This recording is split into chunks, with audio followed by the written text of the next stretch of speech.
What's the story, guys? Welcome to another episode of What Happens Here, Las Vegas' newest sports and entertainment program. I am your host, Marcus Deegan.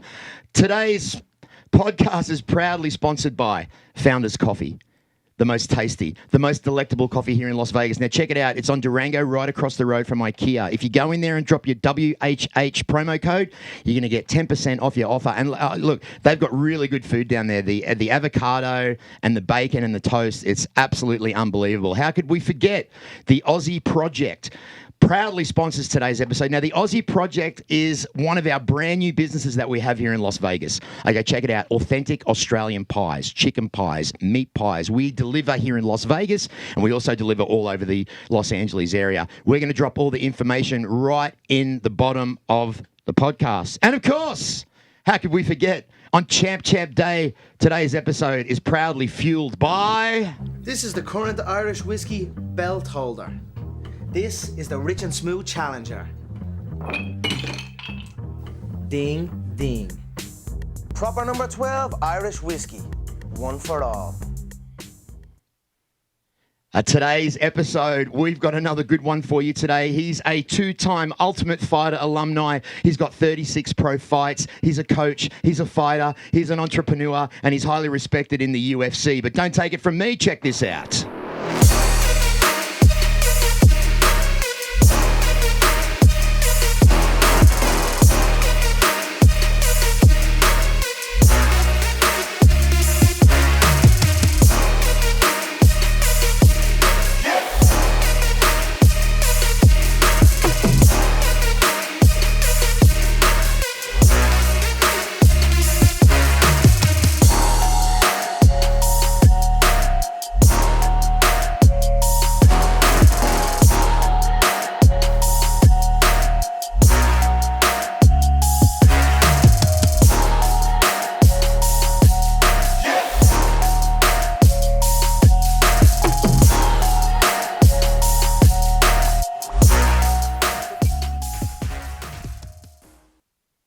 And would you welcome to the podcast, James Krause. What's up, brother? What's up, guys? Welcome to the show, man. Thank you. Thanks for coming in. No, I appreciate you guys having me. Actually worked out really well because I'm stuck in a hotel room and don't have shit else to do. So this is great. I get to talk to some people instead of look at a wall. So Yeah. it's awesome. What's the deal with that? What are you doing? Are you quarantining or are you just hanging out on your own? So they quarantine you Tuesday when you get in for 24 hours till your test results come back, and then it's so stupid. You're free to go wherever you want Wednesday, Thursday, and then they quarantine you again after weigh-ins on Friday, and then you can't leave until you're not supposed to leave until you go home. So Wow. Yeah. So, but you're not from Vegas, right? No, but I spend probably just as much, if not more, time here than I do at home. So where's home? Kansas City, Missouri. And what's the appeal of Kansas City, Missouri? Are you there your whole life? What's the big thing about Kansas? Missouri. Because Kansas City, Kansas is a shithole. Right, Kansas City. Kansas City, Kansas is a shithole. Okay. So don't judge us by that. Everybody always says Kansas. Don't judge us by that. Barbecue. Barbecue is what we're known for. Okay. Okay. Barbecue. So you like food? Yeah. I mean, who doesn't, right? Well, we're going to feed you today, brother.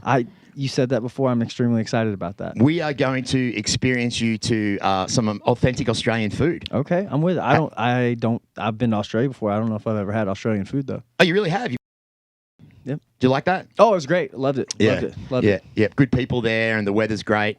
It was. I had a blast. I was only there for. It kind of jacked me up bad because I was only there for 48 hours. Oh. So I flew in, 48 hours, flew out. It was rough. Yeah. It was really rough. Food is the gateway to the soul. Everybody, as everybody says. Say hello to the ultimate food champion, my good friend Matthew. What's up, buddy? Good, bro. How are you this Now, morning? I'm really good. Actually, I was really impressed with my guest because earlier on that you had said to me that you guarantee that he's going to be early. Yeah. And I was like, really? Yep. These guys are never early. What's the deal with that? He's a businessman. I knew he was going to be on time, for real. Yeah. I actually, it's funny you say that because I actually almost came here at like 30, 40 minutes in advance, but I knew it. I just had this feeling. I texted Jacob and he's like, so you have to do it early? You can't do it? I was like, no, I'm just bored. Like I can be there. I'm going to be there on time. I'm bored. I don't have anything going on. So, it's 15 minutes early, 10, 15 minutes early is late for me. Now, you say you're a businessman. What can you explain to everybody what your business is? Yeah. Apart from being a prize fighter. Of course.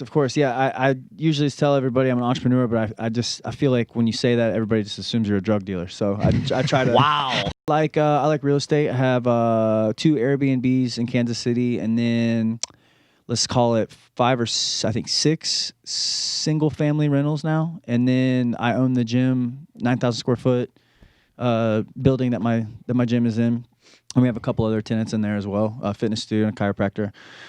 So I really like real estate a lot. That's kind of where my retirement plan lean towards. I have 3 gyms in the Kansas City area. We have about a 45-minute triangle so Overland Park, Kansas is a very higher end city. Lee Summit's probably one of the higher end incomes in Missouri, and then North Kansas City. So it's just a 45-minute triangle of pretty much the Kansas City area. Yeah. So we all 3 of them do really well. What else do I do? Work & Co. It's my clothing company. Oh, it's got a clothing company too. Yeah, it's more fun than anything. You know what I mean? Like it does well. You know, it's fairly new to begin with, but it doesn't. It's fun. We have a lot of fun doing it. Myself and another guy, we have a lot of fun doing it, and it makes money. It does well, but it's not something that we're not in the trenches every day. You know, we like a design, put it out, it sells. We usually one-offs on the designs. They sell out pretty quick, and we move on. But we have some really cool. My favorite one we have is we have a coat. It looks like kind of like you know what a Carhartt is? I don't. Carhartt. It's a brand. It's like a. Okay. I'll pull it up and show it to you guys. But it's really nice. It's my favorite. It's my favorite one. So anyway, That's a true entrepreneur, though. No, that's what I was going to ask. How do you have time to do all this? Because you're so young. You're relatively young. Like, what are you, 30? 34. Okay. Yeah. Well, you look 24. and you know, to be at that age and to have so many different businesses, man, that's an accomplishment. Where does your work ethic come from? Not one to be poor, I think, again. Yeah. There you Yeah. go. Okay, that's a good I'm answer. all about that one. Yep. Yeah, and there's more stuff I do, but I gave you guys the bulk of it. You know, I coach Yep. full time. You know, Yep. I have probably 40 fighters in my gym. Wow. I have my pad schedule is 18. I have 18 on my personal pad schedule alone. So I personally coach individually at least one session a week, 18 people. Now, out of all of those small little businesses that you have, which is your favorite? Like, which is the most passionate for you? Which one gives you the most joy? Coaching. Coaching does. Yeah, coaching. Even more so than actually getting in the octagon in front of all those people. Yeah. Well, really? Yeah. So I've been fighting for almost 15 years. I think last October was 14 years for me. Wow. And I've had a lot of fights. I've done everything that I've blown out of the water everything that I've ever set out to do in MMA. I never cared about being a champion. I never cared about being a top ranked guy or anything like that. Really? No, I've never go back and look at any interview 10, 15 years ago. You'll never hear me say that I wanted to be a world champion. Okay. Even more so recently, too. Yeah, You've been talking a lot about that, a lot about coaching. It's just never been a thing for me. Why though? Well, like what? It's strange to hear that. Like I've never kind of like you're so nonchalant about it. It's like, hey, yeah, cool. I'm in the UFC. I fight. No, so don't get that. Don't get that confused of. I'm still a competitor, Right, and it's right. not. It's like you tell me what are my goals. My goals don't have anything to do with winning a title, but Okay. if I want to win, if that leads me to top 15, top 10, top 5 title, cool. That's cool. I'm with that. I have no problem doing that. I'll fight anybody. I think I've shown that. I think I've proven that, especially this last year or two. Yeah. But it's never been. Wow. It's never been. I respect important that. to me. I respect that. It's. I do want to coach a world champion. That is a goal of Wow. mine. That is a goal of mine. Yeah. Does that help you with nerves? Like not Coaching? just not being so dead set on world championships and rankings and things like that. Does that ever help you with nerves? Because I'm sure some guys are close to the top 5 and they go, hey, if I lose this one, I'm back down to top 10 and things like that. I don't think it matters. I think that's all surface level shit, right? Like whenever you get in there, and nobody's thinking about that. Whenever you get in there and fight, nobody's thinking about if I lose, my ranking's gonna drop. When you're in the middle of a fist fight, it doesn't matter. You're trying to win. Heard. You know what I mean? You go back to like and this is what I love about fighting. It goes back to like the most primitive state, right? You're just trying to survive in there, and obviously you're trying to compete and win. So that's part of it. But I don't think anybody thinks about what's going on. Adrenaline in the rankings takes over. You're trying to compete. You're trying to win, survive. This is Savage. Those are questions coming from guys that have never been in an octagon before it's a good for question. a really good for a fight. But it's a good question. Yeah. Now, is it true that you actually learned Brazilian jiu-jitsu from YouTube? Yeah, I taught myself. Yeah. What? Yeah.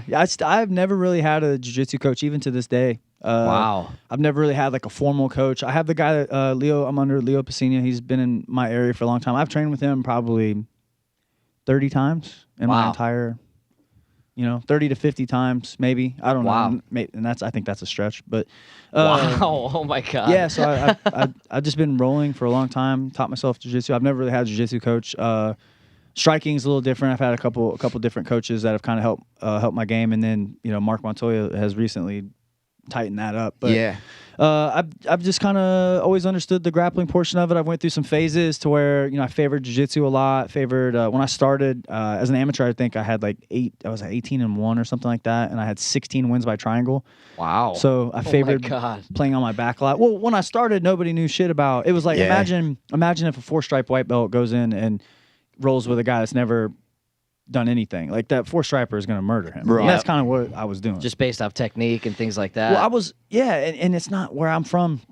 It's not like California or Florida where there's a black belt on every corner. When I started, the highest ranking Brazilian Jiu-Jitsu guy was a blue belt. Wow. Like in my entire city.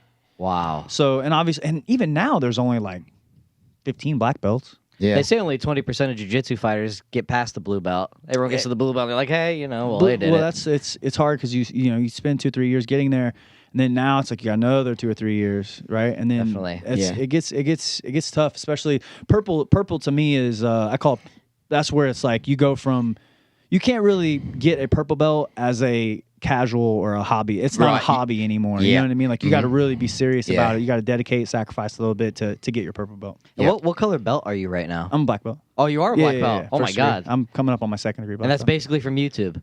Yeah, I guess. Yeah. That's insane. Yeah. Because I know Evan Tanner, he used to do instructional videos, basically, and he became a world champion. Yeah. And, he really didn't have a trainer. He trained himself. So that's pretty inspiring to hear that someone just did that from YouTube, and he's a black belt now. Yeah, I mean, I read books, and I think my mindset, I have a very obsessive mindset. You know what I mean? Like if I do something, it's like I gotta figure it out. You know what I mean? Right. I can't stop. And, Right. I've read books. Eddie Bravo's Mastering the Rubber Guard book was the first one I ever picked up. Shout out to Eddie Bravo. Yeah. What's up, Eddie Bravo? Eddie's the man. Eddie's Eddie the Planet, man. baby. He was kind of my first jiu-jitsu inspiration. Wow. And I'm still a big fan. I've gravitated towards more of an MMA style of grappling. I'm not a huge fan. Sorry, Eddie. I'm not a huge fan of the rubber guard and MMA. Mm-hmm. I know there's a few people that can pull it off, but as a whole, and in a general, the 80% in between the top 10 and the bottom 10, I don't feel like it's super effective for Gotcha. in MMA and jiu-jitsu. Obviously, showing they're Almost more of a catch wrestler sort of That's thing. kind of the style that I like to play is catch style. Yep, And that's better for MMA. I think it's better for MMA. Obviously, on the jiu-jitsu scene, his guys are just murking people. And Oh, it's incredible. Oh, yeah.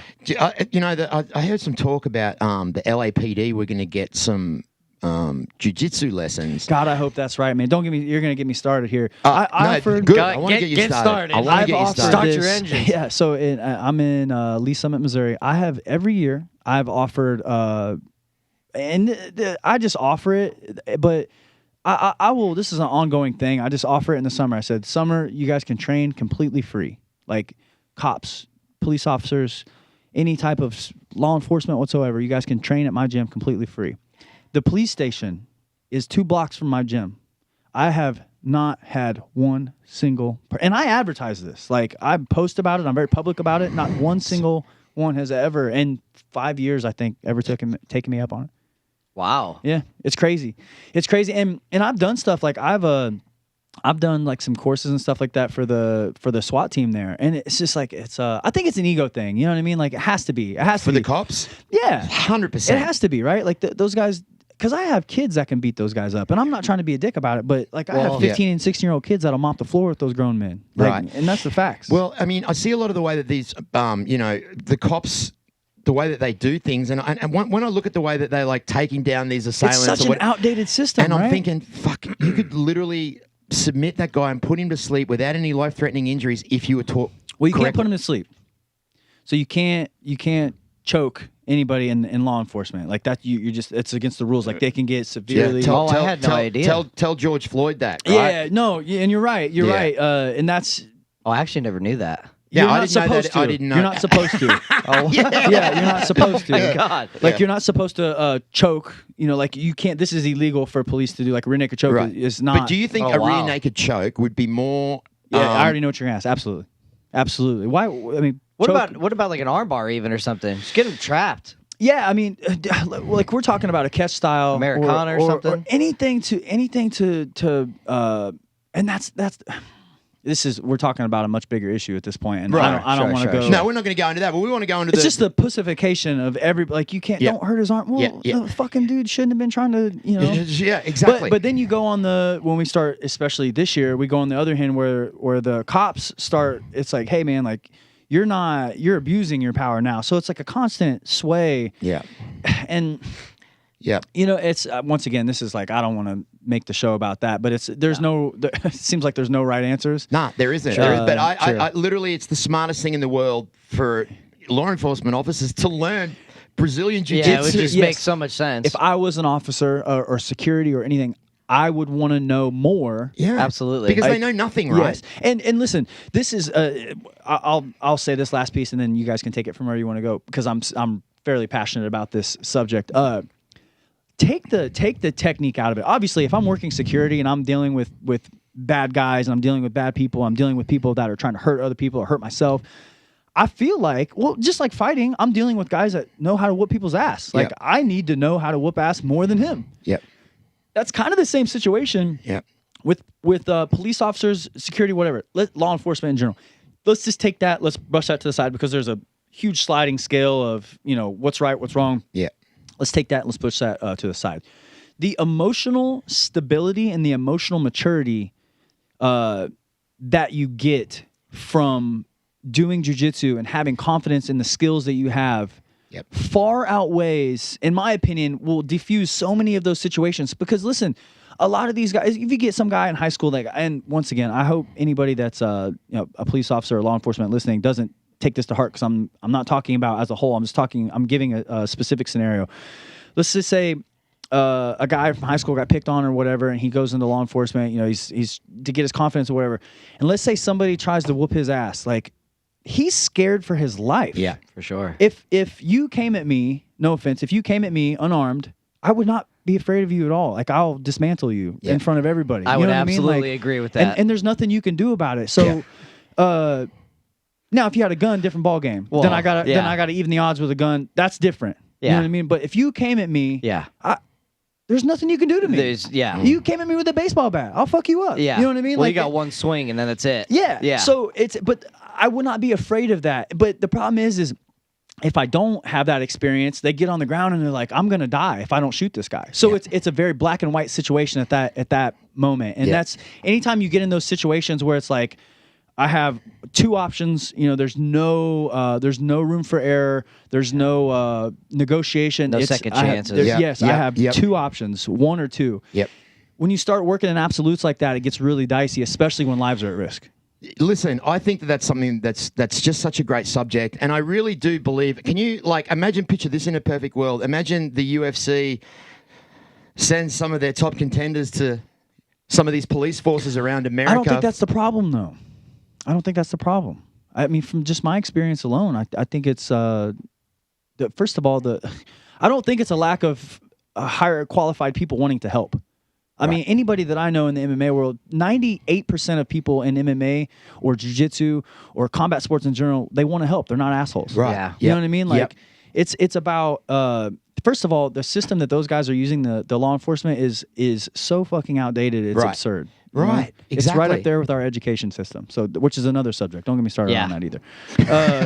It's so outdated. Yeah. It's like it would almost like some of the stuff they're teaching them is the opposite of what I would do. Like complete and utter opposite. Like, okay, if they're trying to if you're trying to control somebody, they're trying to do like they call it a wedge, I think.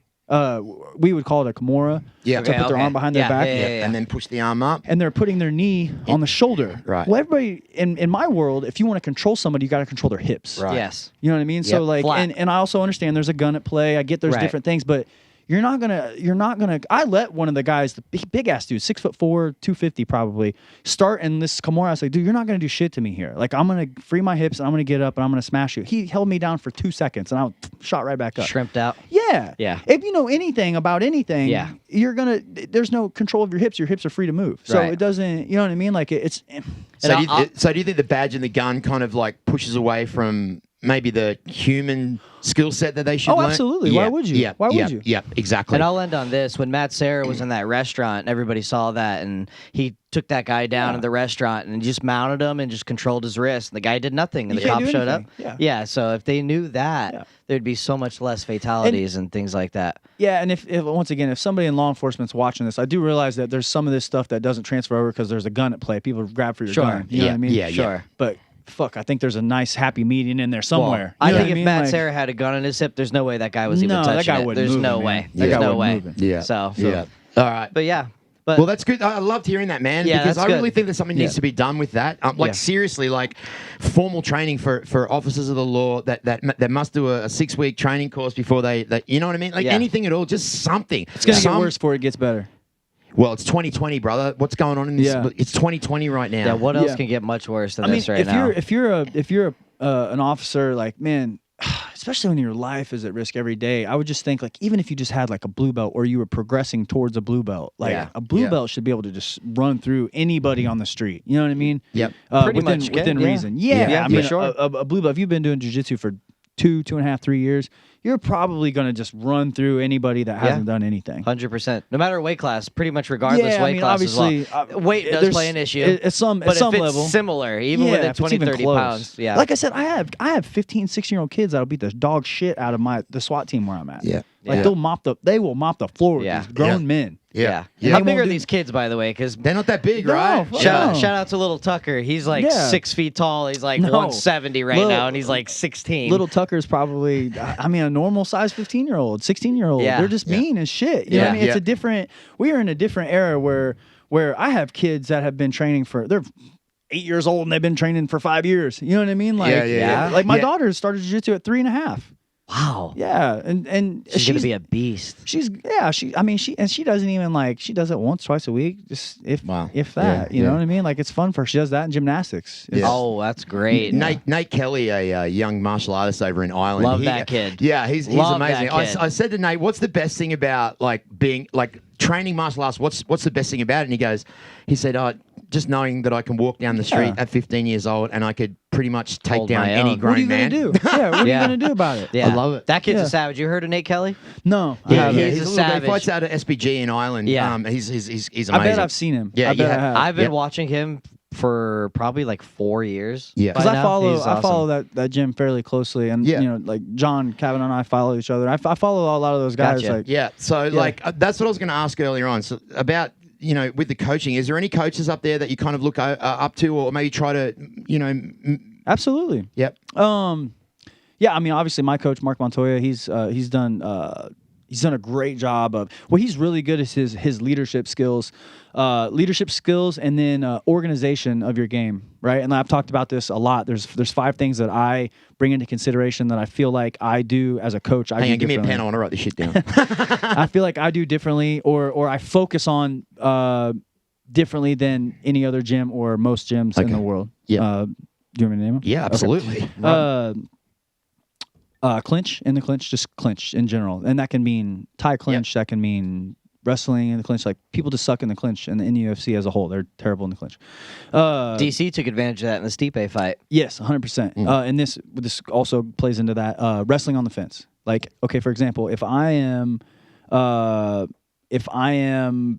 like, I can't catch. I have a couple D1 guys in my gym. Okay. D1 All-Americans. Like, they've been wrestling since they were 3 years old. Yeah. There's no way. I'm going to have to take 10 years off to catch up to them. There's no way I can catch up to them. So I asked them, how long have you been wrestling? Well, let's just say you're 25, you've been wrestling since you're 3, you got 22 years of wrestling experience, right? So, but if I say, how long have you been wrestling on fence? So I just started MMA 3 years ago. Okay, well, I've been doing it 14 years. So it evens the playing field of wrestling, right? And then I like to use the fence for specialists. Like, like world champion jiu-jitsu guys, world champion kickboxers, because it's just like muddy water. You know what I Yeah, mean? It's yeah. like it's a very unexplored territory. Nate Diaz is very good up against the fence. Not Yeah. for me. It's not. I play there a lot. You like that? Oh, I love it. I love it. I play there a lot. If you want to strike with a good striker, put him on the fence and wrestle him to hit him. You know, and Wow. which goes to my next thing, blending. Right? You blend strikes. Yeah. You blend strikes and takedowns together. If you want to hit somebody, wrestle them first. If you want to wrestle them, hit them first. Right? Yeah. Yes. And then organization of your game. These are my two favorites. Organization of your game. Right? We should all have some type of organized funnel to victory. So if I were to say, Grant Dawson, what's the best way I can, if I get you in this position, the odds of the fight go from here to here, and that would be him having somebody's back. So Right. I need to funnel his game to work their back, and that should, I mean, even striking. There can be different funnels. There can be one funnel that is big. You know, there's just different ways. Organizing your game, knowing what you're good at, knowing what you're not good at, organizing that all in one. And then lastly, fight IQ. Fight IQ. Just talking about that, like we have some just different rules that we play. Like there's the 501 rule, there's the 180 rule, there's the black and white moves. Like we just have different terminology on different things that you don't do in these certain situations. For example, like a five. I can go through all of them if you want, but let's just say a 180. So, for example, Tim Elliott is. You guys know Tim? I love Tim Elliott. Timmy's the man. Yep. Love that fucking guy. He just came back to me. One of his biggest problems is he's an extreme 180, and what that means, if you watch his fight with really anybody, any of the ones that he's lost, he'll put himself in great positions. He'll get on top or is dominating in a position, and then he will do a move that if he doesn't get, it's a black and white move. If he doesn't get this, if he gets this, you're talking 50 G's. But if he doesn't get it, now he's back on his back and he is in the exact opposite spot where he was. So he'll go from top side to bottom side all the time. Like, what the fuck are you doing? Like, what? You're winning. Why are you stepping over dollars to pick up dimes? Stop not winning. You know what I mean? Keep winning. You're in a hurry to you're winning this fight, you're winning this position, and you're in a hurry to risk not winning anymore. Stop it. You know what I mean? Gotcha. And that right there, just getting rid of those black and white moves to where if you don't get it, you're, for, like one is pulling for a like straight ankle lock from guard. Yeah. If you don't get that, the guy's on top of you whooping your ass now. Like, Yeah. that's a 180. Don't do that. It's stupid. Why would you do that? Yeah. I I can't remember the guy's name, but he had a fight earlier this year. Brian where he- Benoit? That's his only fight this year. What was that his only fight? Brandon Royval, early. It was, He win or lose? was it his debut? He win or lose? He lost that fight. Brandon Royval. Yes. Okay, yeah. And that kid was debuting, right? Yeah, Brandon's good. Brandon's my teammate at Factory X. That was Really? really good. Ah, Yeah, wow. That's a really. Oh, I wasn't coaching Tim for that. Okay. So Tim came back to me after that fight. But he did certain things that was That like, was an extreme example of 180s. Just watch the first round. He had 4 180s in that first round. and when you were talking about that, it was the first thing I thought of. And I love Tim Elliott. I I mean, sent him the clips of that. 4 180s in one round. and realistically, God, he hurt Demetrius Johnson. He Oh, did yeah. great against Yeah. that fight, and Oh, it was yeah. just like I bet on him every single time He's good. because of that fight. I was like, if he could do that to DJ, Oh, yeah. he could do that to any of these guys. So it was weird to see him like not go for the takedowns and stuff like that. When so it was just weird to me. So Yeah. I understand what you're saying. Yeah, so his game kind of got a little unorganized, in my Okay. opinion. A little unorganized, and the 180s killed him. Like, Yeah. at that level, you can't just keep giving chances for people to win. Right. You can't. You know what I mean? Anyway, we have all these rules. Yeah. They kind of play into, but the 5 things we really focus on that because everybody's focusing on jab, cross, hook, right? Yeah. Double legs, single legs. Yep. Check So the left 5 hook. things are clinch, wrestling on the fence, blending, organization of your game, and your fight IQ. Yes, sir. Perfect. Yep. That's So awesome. speaking of all those things, you had a fight last October with Claudio Silva. Yeah. It went really good. Yeah. Been in the game good. a long time. You're looking good. Yeah, thanks, man. I You appreciate took it. that on, 13 days notice? Yep, that's right. And Less than 2 weeks. how do you feel about that fight? I mean, I think you look great. So how do I feel about the fight as a whole? Yeah. I thought my performance was less than stellar. But 13 days notice. given- And you've been to 170, right? I'm at 170 now. Yeah. Given the circumstances with the torn MCL and then the short notice, You had a torn ACL in that fight. MCL, partially, MCL. partially torn MCL in the first God. round. Yeah. What a savage. Yeah. Yeah, so given the circumstances, I feel fairly good about it. I feel like I would have got him out of there if I wouldn't hurt my knee. Wow. But yeah, given the circumstances, I feel like I did okay. You know, I did what I had to do to win. I'm not. It's not a. Like I said, the performance as a whole, I can do much better. But given the circumstances, the knee, the short notice, the island itself, the sleep, all that shit, and I had a tough weight cut too because I was fairly big at the moment. What do you walk around at? 90. I was 95. Yeah. Okay, so it's easy for you to make welterweight. It's pretty easy for me to. If I have time, it's easy for me to make. Yeah. Gotcha. Okay. Yeah, it's When you easy for say me. time, like Any amount. Like I had 2 weeks, Yeah. 13 days, and I water loaded the next day after I took it. And I was 199 when I went to bed. So Wow. yeah, I mean I showed up at Fight Island like 90, 91. So I cut 21 pounds in a week. Wow. Now, here's a personal question I had. I was just listening to the Chael Sonnen podcast on my way up here, and he was talking about drinking about a gallon of water every day. Yeah. And basically what that does, you could lose about a quarter pound like every day. And he said he went to bed at like 212 and woke up at like 199. Yeah, I've seen Is that that. something that you guys Water you loading, implement? Yeah, So that- absolutely. is that a thing? Yeah, it should be a part of every fighter's weight cut. It should Yeah. be pretty typical nowadays Yep. if Gotcha. you're doing it smart. Yeah. Yeah. Especially because they got rid of the IVs now and shit like Yeah, that. yeah. So that's a big thing. Yeah, which that's is right. I forgot about the Yeah. IVs. Which Yeah. is so stupid because there's been two people that have been popped for using IVs and they're both by admission. They can't track that. There's no way they can track it. So do you think that people are still doing it? Oh, I know for a fact people are still doing it. Yeah. Well, how do they get away with that? They Because can't you test can't for it. trace it. How are you going to test for it? Okay, gotcha. They say they can trace them plastic metabolites, but this is plastic. You know what I mean? Like True. they can't test for that. Yeah. Wow. I don't do it anymore just because I don't want to get caught or whatever. Because if 100%. a video comes out, like there's been a couple people that have had some like they're in a snap or something where Yeah. there's a video of them And you can see it in and the they don't back. know they're being videoed. Right. Yeah. Yeah. So you got to run that risk. But I mean, if you're, I know a bunch of people still doing it. Wow. Yeah. I mean, I suppose that's part of it, right? But do you agree with the IV, or do you think that it should be just done the natural way? So for me, the natural is pretty cool because there's so many guys that cut so Sure. much I used weight. to be one of them. I was 55 for a long time, and I was the same weight now. Wow. Yeah. So yeah. So I just think it's more natural to the game now. And I feel like there's a lot of guys breaking barriers that are just fighting more at their natural weight. And Yeah. it's becoming more exciting. It's definitely helped me a lot. Yeah. Yeah. Even Masvidal went to 170. Masvidal was my inspiration to go to 70. Really? Yeah.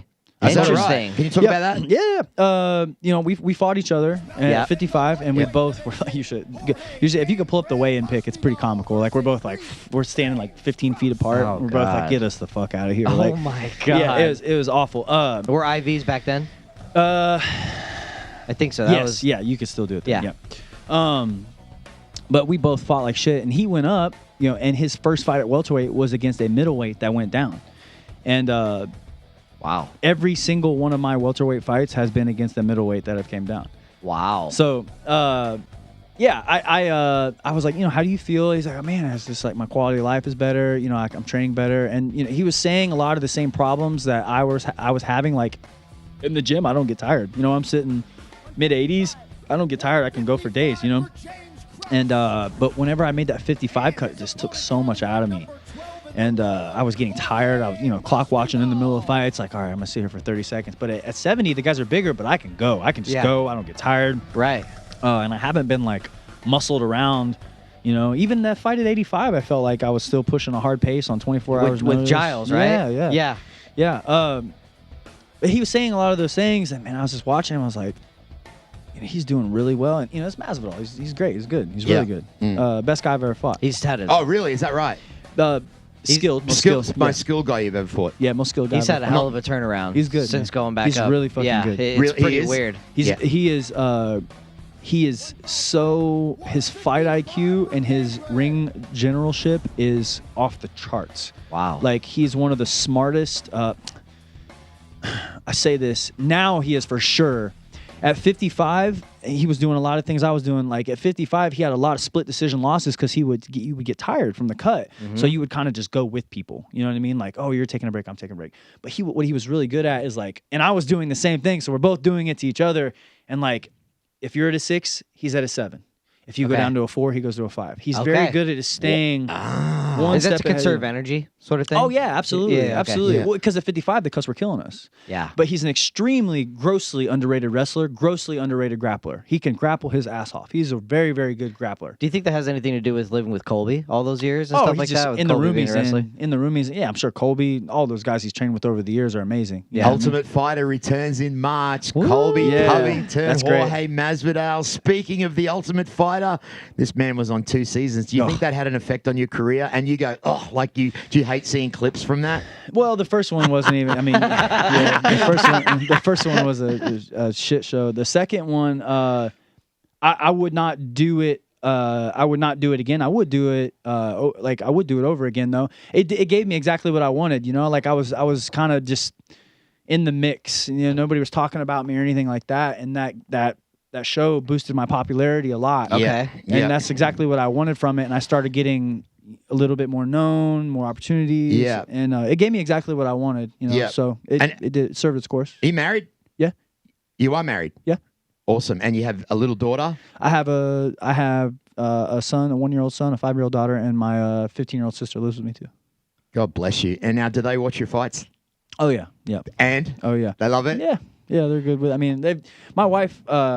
We've been together for.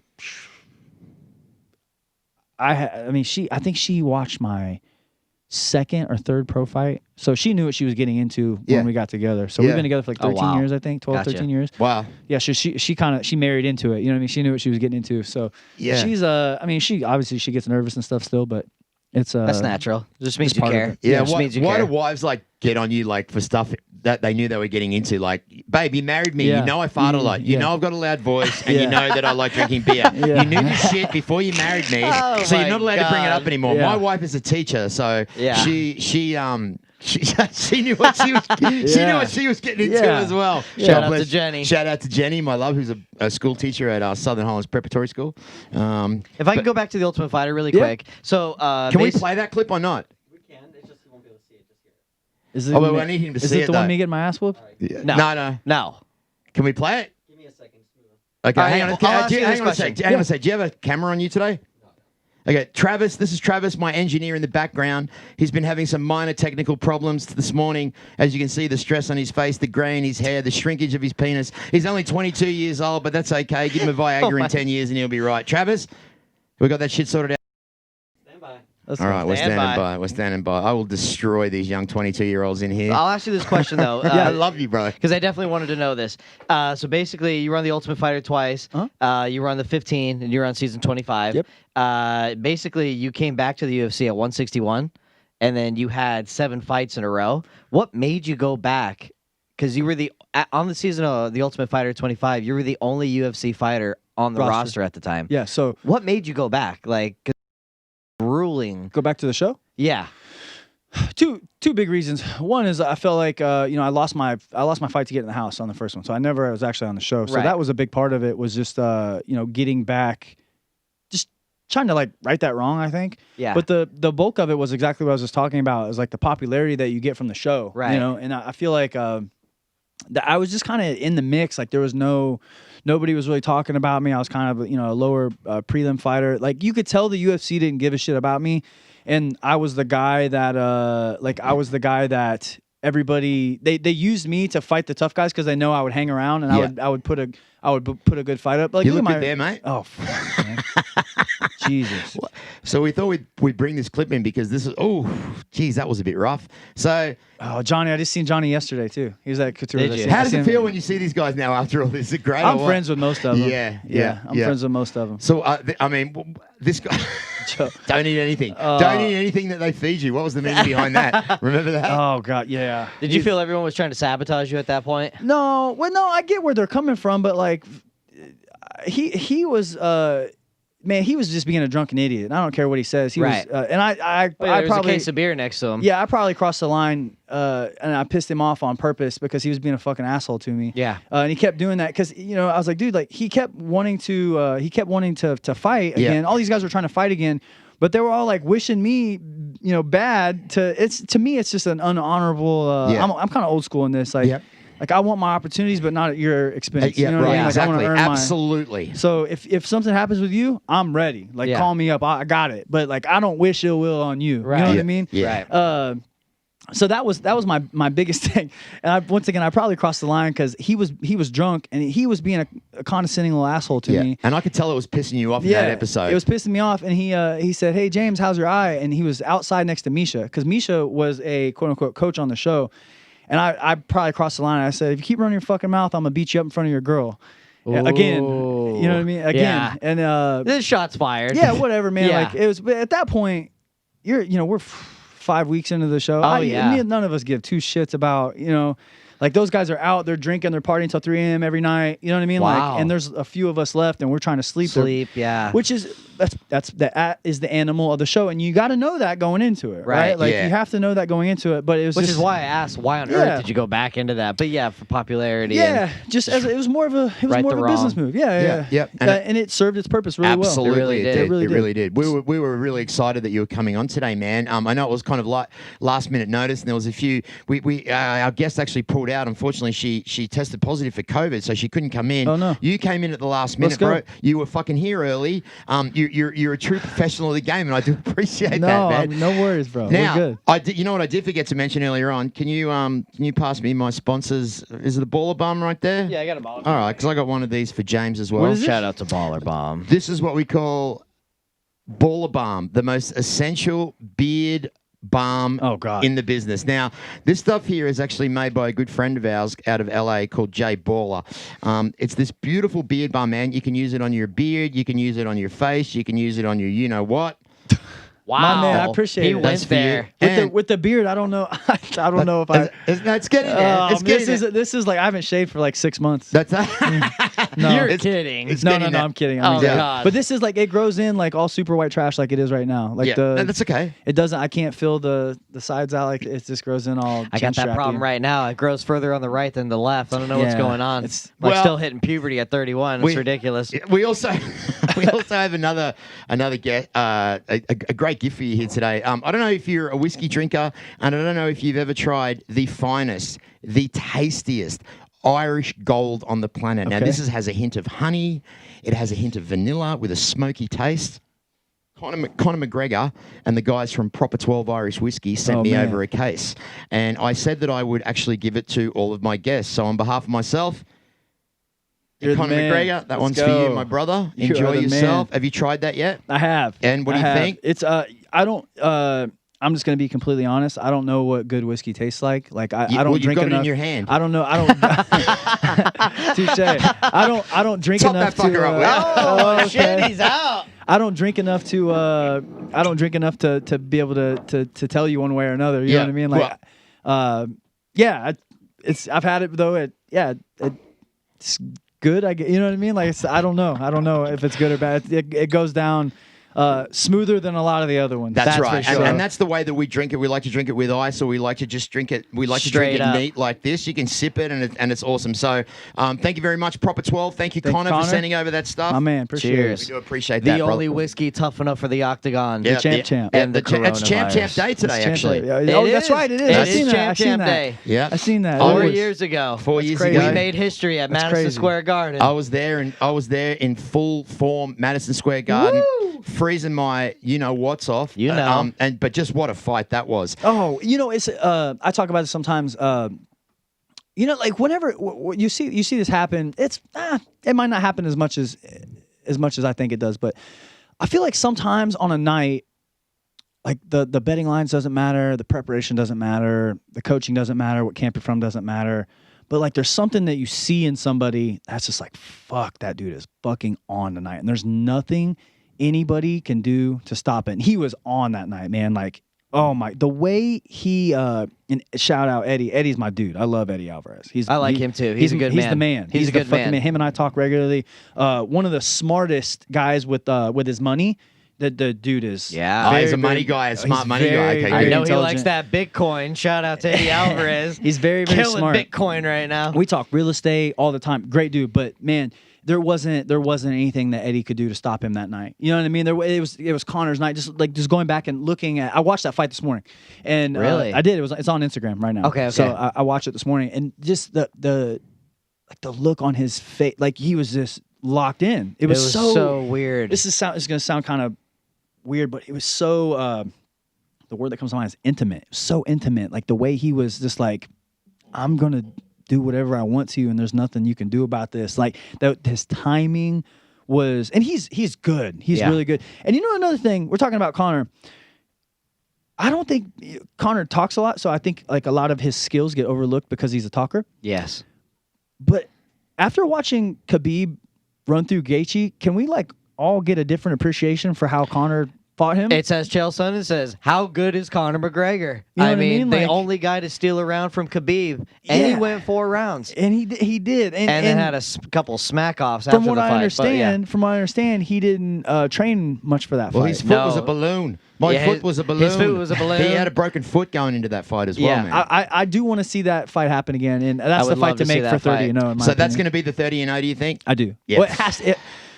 It depends if GSP comes back. Because if they do, He ain't coming if they, back. Nah, that's not you gonna really happen. don't think so? Nah. Nah, he's not coming Really? back. Nah, he's not coming back. I don't think so. But he I, talks about it so much. It's weird. GSP. I don't see it, man. It's what his father wants. Yeah. That's what his father wants. I don't see it. I don't Yeah? see it. No. No, I think GSP's smarter than 99% of the other fighters. He knows he's past his prime.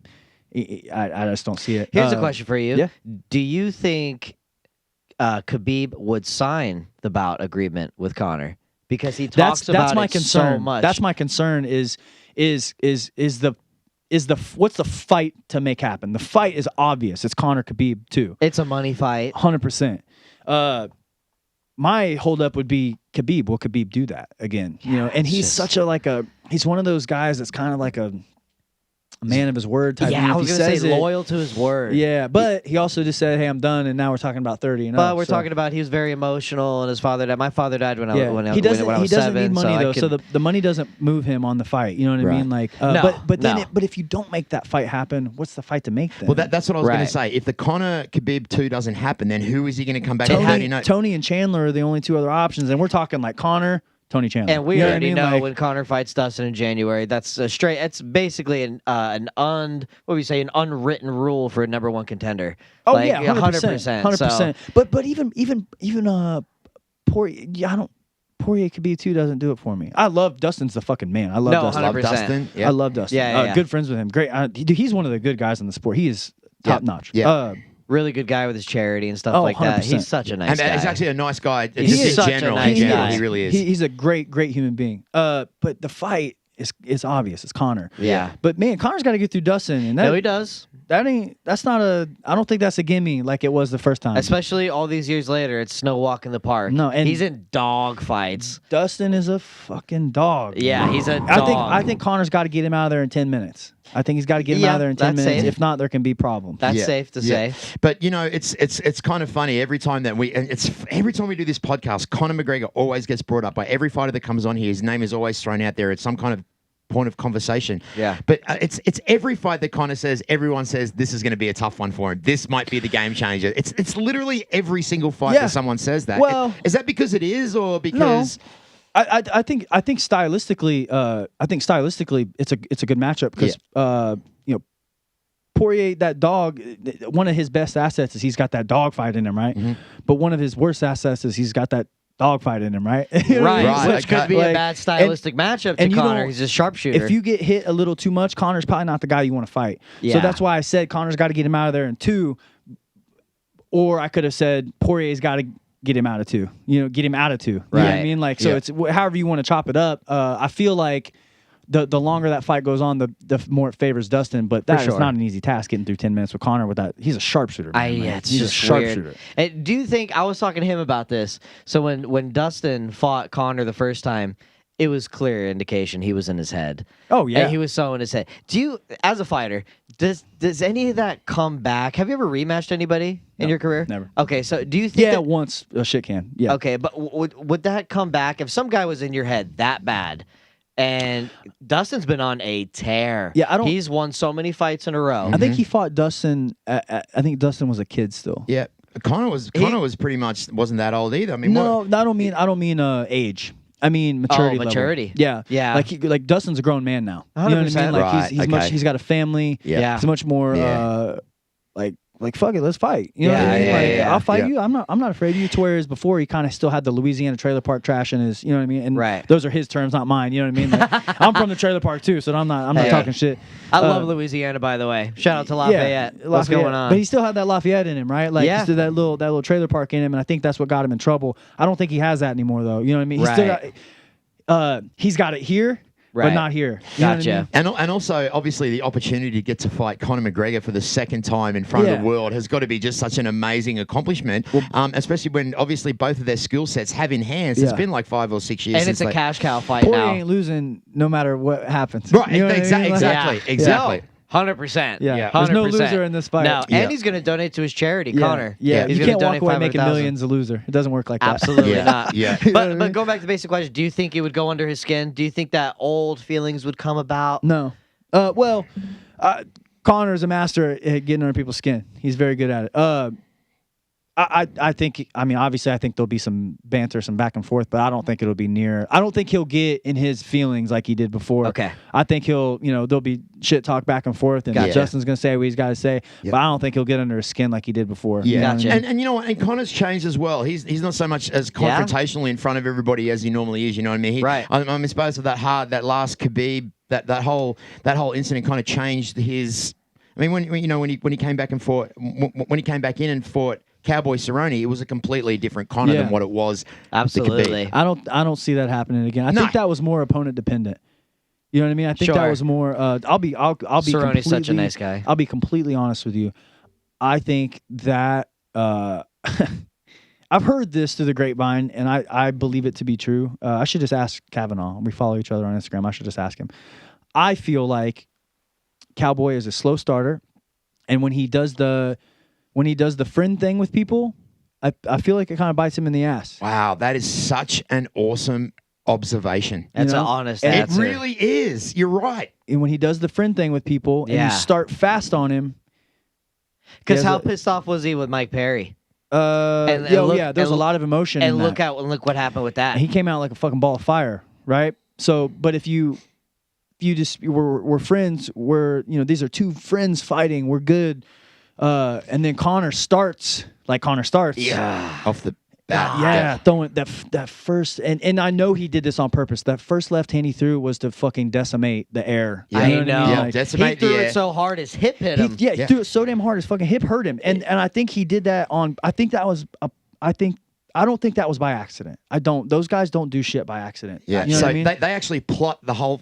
I mean, I've heard that they actually plot the fight out like an acting scene, like he Key does. points, hot spots. Yep, if and he you does. will. Yep, and he does exactly what he does in training, and they plan it out from beginning to Right. end, and just the way that fight went down to be finished in 40 seconds was just incredible. After a couple That's of what I'm years saying. later, Those guys don't do things by accident. Nah. You know what I Yeah. mean? Like No. you mean to tell me listen, man, like you can change as a person, but it's really difficult to change your personality. So you can't tell me that Yeah. you went from the biggest shit talker in the history of the sport, one or two, with him and Chael, right? Oh my God! Shout out to the bad guy, Uncle Chael. I love that fucking You can't guy. go from that to being a nice guy. yeah, Yeah. It doesn't work like that. Right. unless You do it on purpose. exactly. Do you think that was a mental strategy Yes, going in there? 100% I do. Okay, for sure. I think he was trying to play the friend card with Cowboy to get him to start soft. slow, get soft, and I think he was going to start like a fucking ball of fire like he did. I think that was 100%. Wow. I'm going to ask John now. I'm going Yeah. to ask John. I feel that to be 100% true. Those guys do not do things by accident. Nah. Listen, I've interviewed Owen Roddy, I've interviewed Artem, I've interviewed Sergey, and just Connor's team just in general is just a huge part of his success Yeah. because not only are they highly skilled, but they're really, really great guys. You know what's happened again? We didn't answer any of our well, fucking... we're nitpicking. There's We a couple really- like, here and there. it's so funny. I This got is a the few good- crossed off. This is our 15th episode of season 2, and we come in here. Matt helps prepare everything for me. And we come in here with like a bunch of questions that we're going to ask. Literally, at every podcast, we never get to any of these. Let's go. I got nothing but time. We We're never good. get to any Oh, of what a these cool guy. questions. Can I just say this straight off the bat? I'm such a fan of you, bro. Oh, thank you. Thank you. No, Thank you. He was Thank so you. excited No, when he knew bro. you. He was like, I called him last night. I go, we got James Krause. He's like, what? Oh, What? shit. Yeah. I just got to man. say, every time you're on a card, and this is what it is, I bet on you, bro. Oh. and You've not been only doing good lately then. I've been doing good. I've been doing good. What, the last 5 out of 6? Yep. Yep. And then 6 out of 7. 6 out of 7, 6 out of realistically, 7. even though not just you, people you coach, I see Thank you you. on The Ultimate Fighter. Yeah. And there's been a trend of your guys winning. And so when I see you on the Contender Series, and you get to bet live, I'm like, oh, that's James Krause's boy. I was Yeah. like, oh, bet on him really quick. We're on like, a 6 throw him on a fight card. win streak in the UFC right now. Yeah, savage. Wow. Not me, my team. Yeah, Yeah, yeah. absolutely savage. Speaking of your team, you got a couple guys this weekend. I have one. Molina fell off. He got pushed back to January. So Oh, I just have Julian Marquez this weekend. Oh, yeah, Julian's this weekend. Yeah. Can you yeah. break that down? Can you give us a little? Yeah. Little, What do you want to know? Well, like just the fight in general. Yeah. Fight in general. I obviously can't give out game plan. Maybe what I you mean, think's gonna honestly, I happen. think it's pretty straightforward. So it got pushed back. It was supposed to happen a few months ago, and I'm actually really glad that we got the extra 3 months because this 3 months has been the first one was about getting Julian's weight down, getting him fit. His weight's been down. He's been fit. This has been more about just talking about the 5 things, right? Like improving his fight IQ, blending better, just skill building. It's about getting better, not. It's about getting better, not getting back, right? Right. So, Saparov he's a guy. He can be a motherfucker for a little bit. You know what I mean? He throws big punches. He throws real big punches. He can wrestle well. He doesn't really do it much, but he can wrestle well. And he just seems like one of those guys that he's going to get in a dogfight every time. He's going to force you. And Julian is a guy that he dogfights well. He's got a great chin. And there's oftentimes Julian's a gamer. Julian's a gamer. He is in the gym. Oftentimes I'm like, how the fuck? Like, how are you losing this round? And then I'll go back and I'll watch his fights, and you're like, who the fuck is this? Where is this guy at? Yeah, this yeah, guy's yeah, a dog. yeah, You know what yeah. I mean? Like this guy's when the lights turn on. In the past, he has shown he's a dog. You know what I Right. mean? So he's one And- of those guys. Lights turn 100%. on, and he's just total different guy. 100%. Some guys are gym warriors. Some guys are just amazing. He is 90-10 under the lights. Like, Wow. there's some guys that are 50-50. Like I'm probably I compete well in the gym and I fight the same. It's usually pretty the same. Julian's a 90-10 under the lights. So are you saying that there is some people that fight in the UFC that when they're in front of 22,000 people and the lights and Bruce Buffer and the music that they're literally backstage like, fuck, Oh yeah. really? Majority. I mean, Is that right? yeah, fuck yeah. You're about to Because why wouldn't you? How could you Yeah, not how be? could you not I be? fucking Yeah. get nervous watching it. Yeah, and listen, I think everybody's you can replace this word nervous, anxious, excited, blah blah blah. It's all the same shit. We're all talking about the same stuff, right? Right. Nobody wants to get embarrassed in front of their.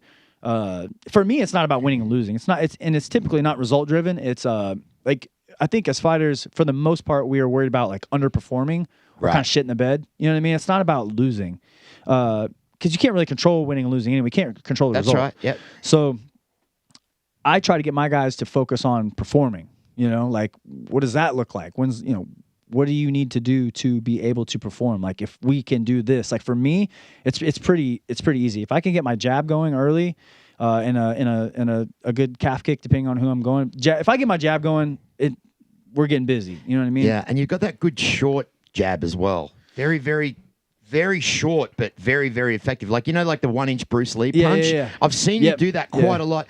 With the calf I'll wave kick, it out. I wave it out, and then just not nothing, but Yeah. it does a lot of damage. Yeah. And I've seen actually, I think it was the last fight I watched this morning. I can't remember who it was.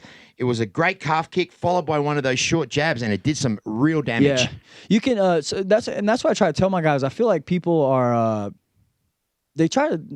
I just try to touch. If I touch you, like in the fight, if you're getting hit, if I feel this, even if it doesn't hurt, I'm like, fuck, I got hit. You know what I mean? Right. Like we only as fighters, we only receive what is happening to us. We don't receive what we're doing to them. Gotcha. So it can be a 10-1. I just hit him 10 times. He hit me once. I'm like, fuck. You know what I mean? Like, so I just try to touch guys, touch them. And I look at it as like, in the movies like Top Gun or whatever, where you see like the missile lock where it's like, then beep. And then you can like, once I find you once, I can turn up the volume at any time and find you again. You can keep Okay. getting it Yeah, every time. I can find you again. You know what Yeah. I mean? Like if I find you one time, so for me, it's all about finding you. If I can find you, touch you. If I find you once, I can get you again. So your distance, being able to workout distance is one of your. Range control and range deception are my two biggest games. That was what I was just about to say, and you took the words right out of my mouth. I was saying range, but range deception and that's. I noticed that so much when I watch you fight. Yeah, I lean my head over my front leg a lot. Like I'll fight like this, so when I draw back, I'm not. Yeah. When I draw back, I'm actually even here. Gotcha. So like I make it seem like I'm a lot closer to you than what I really am. So when I draw, I'm actually in an even stance now, and I can crack back early. And this goes back to fight IQ that you were talking about earlier on. It's like going to college. You have this IQ and you learn these things as you go along, and you've mastered that, which is giving you such leverage in your performance when you fight these guys. So that's how you crack Claudio too. I seen and that front snap kick, man. It was just a straight. Was it a right? I think it was a straight right. I was draw two-ing him. Yeah. Yeah. He had that overhand right, and I would just slide. You know who? There's only two people that I've seen do this in the UFC, and Connor's the other one, where they slip to that same side and come over the top. Like they'll slip their chin to the inside. It's not even a slip. They just turn their chin. So like if he's trying to hit me, I just turn my chin and come over Almost, top. Are you rolling with it? Yeah. Well, I get hit in the neck a lot. Okay. What Connor did to Eddie is exactly he just turns his chin and fires over top. Oh, shit. He does it from southpaw. Okay. I call it open stance, close stance. I don't call it southpaw orthodox. So Why? Well, if you start saying like if I'm in a fight and I go like switch to southpaw, where like it's too much to say. If you watch me fight, I switch probably 50 times around usually. Yeah. Except with the exception of this last fight because I hurt my knee in the first round. If you watch Warley Alves, I've switched probably 50 times around. But you can't, like, I can't say go to southpaw, go to orthodox, because if I say go to southpaw and then you switch, and it's like that's not what I want. I don't care about southpaw orthodox. I care about open close. So I say go to open stance, and it doesn't matter what stance my opponent's in. I know what open is. Wow. You know what I mean? So it's open close rather than close stance is right versus right, left versus left. Open is like a horseshoe where it's left versus right or right versus left. We're going back to that coaching. Yeah, that's what I was just about. Just comes out That's what I'm saying. That's like, so funny. Do you think to be a successul coach that you must have competed on an elite level? No, it helps. It helps a lot. No, not even at an elite level. I think it's just important to understand what you're asking of these guys. You know what I mean? Right. I think it's important to understand if I say, hey man, like we're getting bested here. You're not as good as this guy. You got to dogfight this guy. I think it's important to understand like, hey, this dude's fucking been through this. You know, I got to do this. You know what I mean? So it just helps with the trust. The trust of, they trust that what I'm telling them is valuable. Yeah. And I think one advantage that I have over, I don't want to say any of the coaches, but a lot of the coaches right now is the game is evolving every week. Oh man. Every week. Every week. And everybody as a coach is able to see this. I am able to feel this. Like I am able to feel in fight what is currently working and what is not. Not what's right and wrong, right? Because that's another problem with coaching is, you got to shoot the double leg like this. Well, who fucking cares if I get him down? You know what I mean? Like, what is I got him down? Is that right or is that wrong? Right.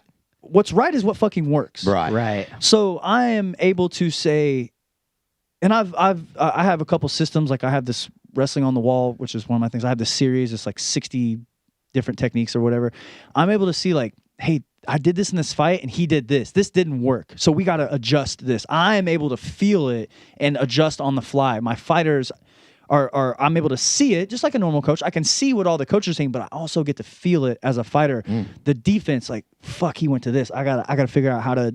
This is different. This is a defense that I've never seen before, and I get to feel that. Yeah. You know what I mean? In fight, I feel the rawness of it, and it's different. It's different. I'm kind of wondering what it's going to feel like for you to see one of your fighters competing in the UFC and winning a title. It's compared to what it would feel like, how you felt yourself. Yeah. Do you think it would be more of a accomplishment for you being able to coach someone that wins a title than it would for yourself? Because as you mentioned earlier on, you don't give a fuck about that, right? I don't care. For me, professional athletes, I mean, I'm fortunate enough to be doing this as long as I have. I've been in the UFC since 2013. I'm just now starting to make any type of real money doing it. But NFL players, NBA, MLB, fighters, whatever, like the goal, this is not a career.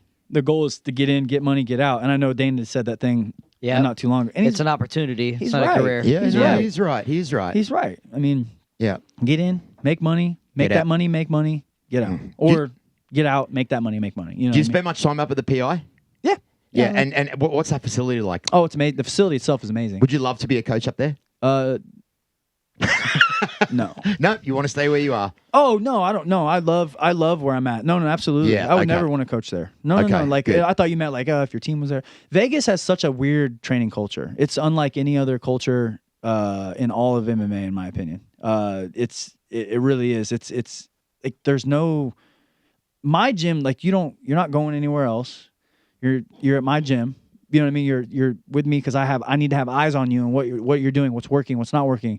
Are you looking good? Are you looking like shit? I need to have eyes on you. And if I don't have eyes on you, the problem is the guys in Vegas here, and this is my opinion once again, the guys here, they go to 4 different fucking gyms, 4 different coaches. None of the coaches talk. So you can't blend. Blending is one of the 5. You can't blend anything together if you guys aren't communicating what's working, what's not working. So my guy's like, if you're in camp, dude, you're not fucking going anywhere else. Like, Yeah. That's my opinion. And honestly, there's nowhere else really to go where I'm at anyway. So Yeah. So for fun, what do you do for fun apart from taking care of those? Yeah, I was kind of wondering that myself. Yeah. what I do is fun. You know, I have a blast. I don't really work ever, man. Like I don't have. Do you have any to hobbies? Play video games? Anything like that? No. This is what I do. That's This it. is That's it. so awesome. That's Dedicated why to you're the so game. good at it and so successful at it, brother, is because what I do for fun is what you do. And that's Yeah. such a That's great a answer. savage What I answer. do. Fuck yeah. That's a Yeah, savage yeah. answer. Anything else that you want to Bro, pop up? I know there's a million questions. Here's a quick one. There's a lot of fights going on in Fight Island. Yeah. Fight Island just ended. I heard you talking about how it's crazy to travel there and the quarantine, stuff like that. Do you think some of these, there's a lot of big fights coming out of Fight Island. Do you think any of them are getting watered down? Oh, all of them are.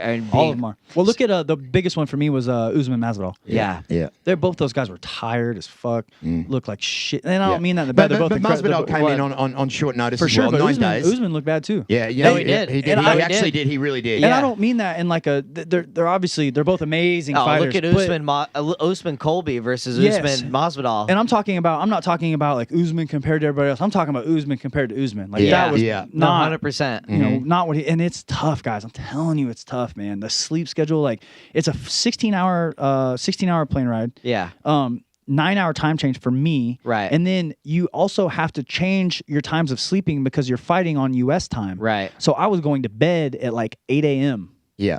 And see, my a lot of gosh. people that have never traveled internationally or have never been to another country that maybe takes 16 or 18 hours to get there, people suffer with something what's called jet lag. Sometimes people can suffer for a week with jet lag, uncontrollable tiredness.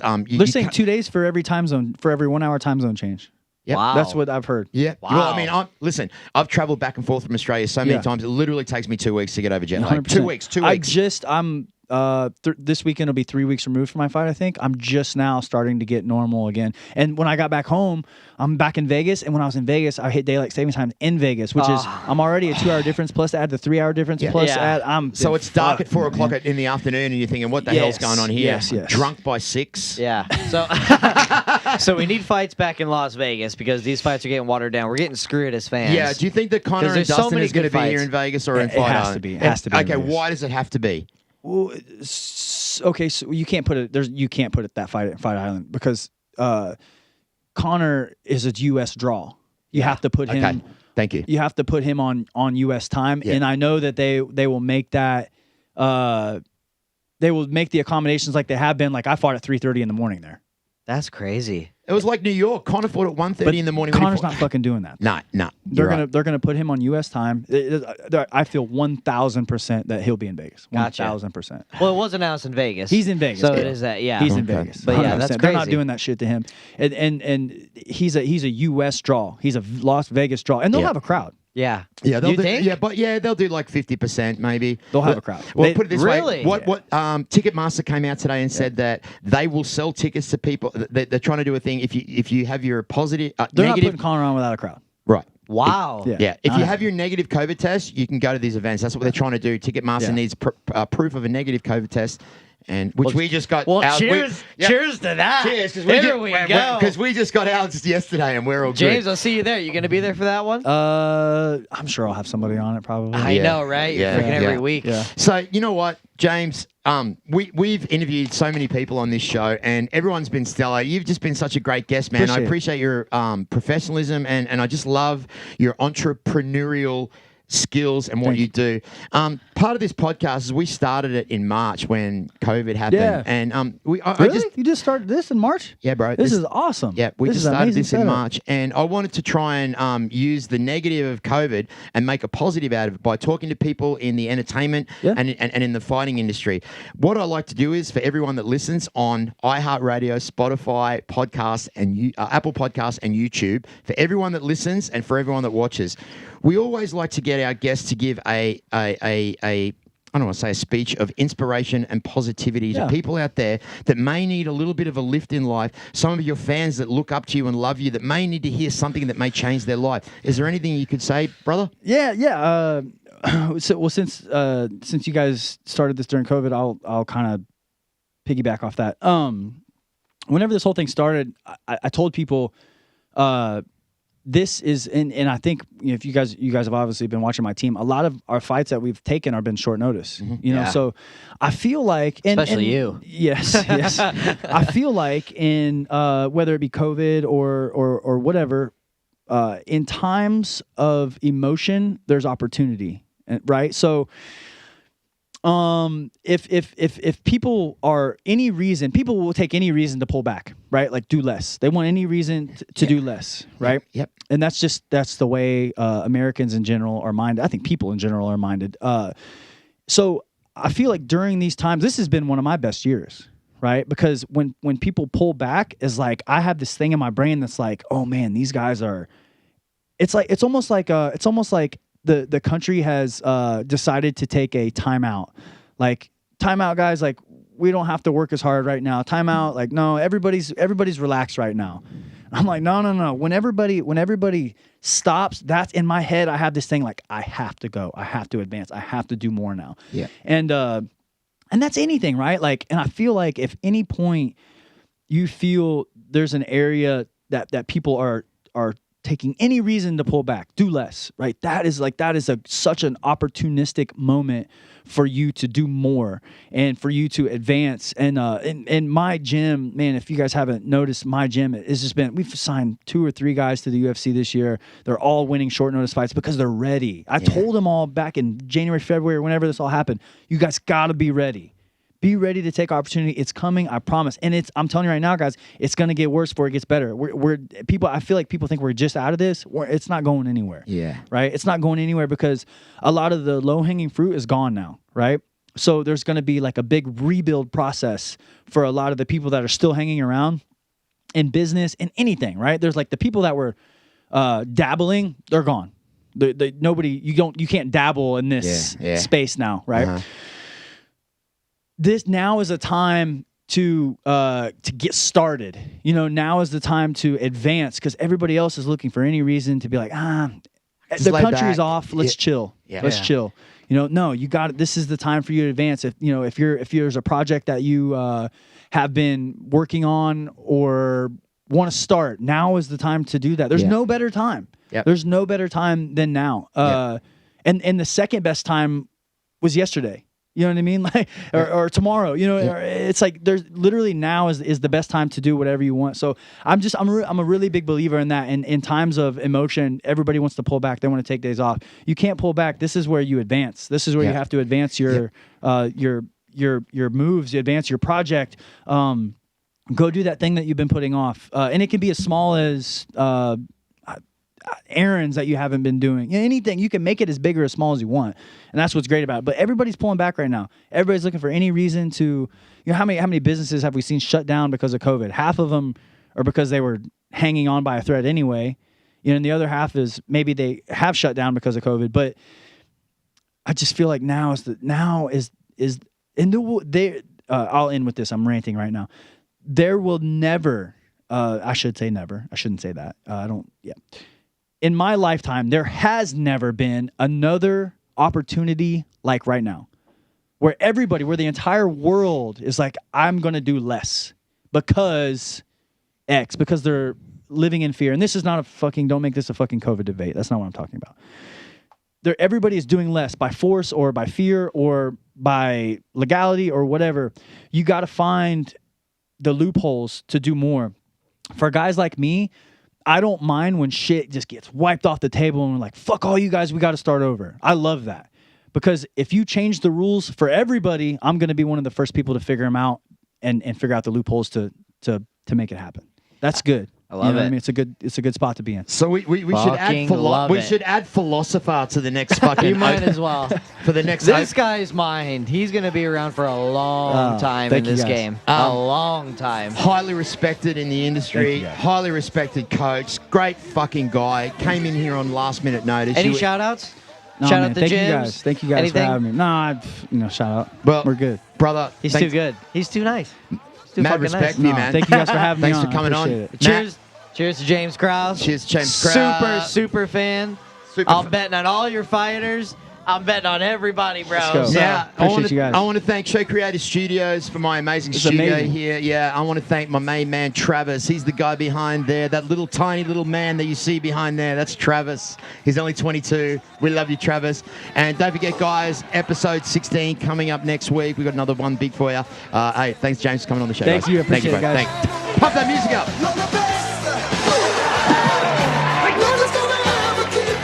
Yeah, that's it. What's the story? We just finished our interview, and I was just telling James, like, where the fuck did you get such a badass haircut from? My man Elliot. Elliot and Co. Elliot and Co. also formed now the Garrison, and it's all happening. James, how was your experience on the podcast today, brother? Oh, it's amazing, man. We had this awesome studio. You guys been open for like a day, and it's an amazing place, man. The whole vibe was cool. It was really fun, man. I had a blast. Awesome. There you go. Thank you, brother. Thanks, man.